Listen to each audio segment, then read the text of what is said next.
So let's look at the steps in this mission hiring. Like, how do we start the execution of it? The first thing is that obviously minimally needs to be a good idea, or the founder has some good skill. So this is the very minimal step, because you could have not started something and go, I have a fantastic idea, maybe I don't even have the money, or I don't have all the knowledge I need, but you can start the process because someone else out there that knows how to get the money, or looks at that idea or that product, loves it, and goes, you know what, I'm going to go in and be this person's general manager and make this work. It's also good if the idea or skill can be proved. So the next step would be that, the plumber, he's got out there and he's already turning over a few $100,000 as a one-man show. Because obviously, firstly, that puts a little bit of cash flow there, but that proves that the person has a particular skill that can be taken to the market. Or if the idea is proven, so a prototype's been made, or someone's willing to buy it as a minimum, then you're past that first step, and you're not selling hope as a mission anymore, but you're selling actually like we have a tangible, provable, verifiable skill or idea. Then next step is to just work out the broad strategy like you saw earlier. If it's the plumber, it's like, my strategy over the next 3 years is to get to 10 plumbers and have these types of clients and deliver these sorts of services at these sorts of margins. That's enough to really get the ball rolling. If it's an established business, it could be, we want to take our sales to 30 million, we want to open interstate offices, we want to add on some new product lines or new services, that can be the simplicity of it. The strategy, I believe, should always include a real sales target, a real margin target, and some idea of how that's going to be achieved. Usually just one line of the idea, like going interstate, or do more marketing, or something very simple. Chances are that when you get the person in, that could change. But usually the dollar and profit targets, they shouldn't change down. If anything, you should try and change them up. And then you bring someone on to execute this. And it's not someone, like I said earlier, it's not someone to help out with it, but it's someone that will grab this strategy, polish it if it needs polishing, and then they'll run hard and fast to make sure that this happens. And you as the owner, or one of the owners, you can be as involved or not involved as you feel suits you. Sometimes not being involved can make it go faster. A lot of the time being involved in the right areas makes the whole thing move faster. So this is not someone to come in and help do it. This is someone to come in and do it. Your job really is to, guide, and you help them where required. And hopefully it's like, they don't need your help so much. But if you still want to be involved in parts of the business, then that's just got to be part of the tactical plans.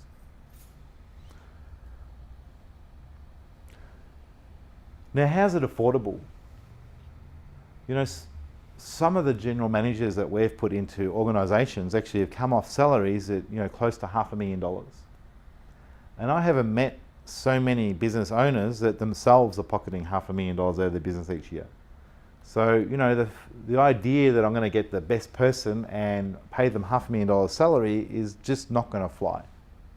It may be the right investment and it might work, but putting all your profit and more into one person and pinning everything on them to make this work could be quite dangerous.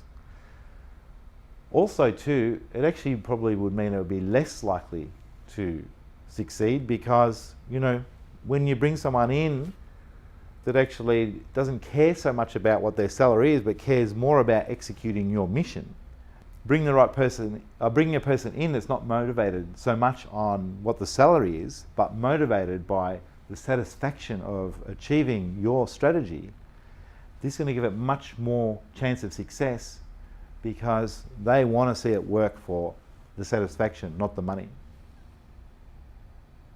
So it helps make it affordable, because generally, like I said, the high salary person is more comes in to help out.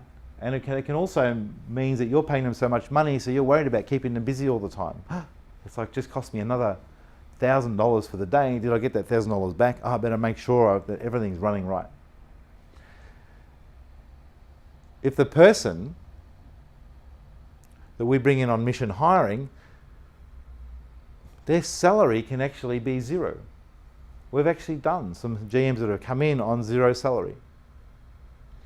Okay, it doesn't mean they get paid nothing, but it means that their pay, their reward, is actually fixed to some type of production. So it means that, you know, things have got to occur on a daily, weekly, monthly basis so that they can actually pick up some slice of what's actually happening in the organisation. So it doesn't mean they're not going to get any salary. It just means that they're going to get rewarded for the things that build towards the mission. And of course, they'll take some share of the extra value that they add to the organisation. So if your organisation made $400,000 profit last year, and then without a general manager working in the organisation, you think it's going to make $500,000 this year, and you take on a general manager, and this general manager comes in and he drives the profit to 1 million. So per my maths, he's added $500,000 of profit. So it would be fair to share some of that improvement with the general manager, wouldn't it? And it makes it easy for you because you actually now have $1 million of profit instead of $500,000. So to share some of that profit out means you still have done better by putting this general manager on. Because whatever salary you pay that general manager as well, that's in the profit already. So if you paid some salary, that's there. And if he now, with his own salary and his expertise, doubled the profit at another $500,000, then you're sharing what he created. You know, generally in the first year, there might be a 25% share of that profit. But every circumstance is different.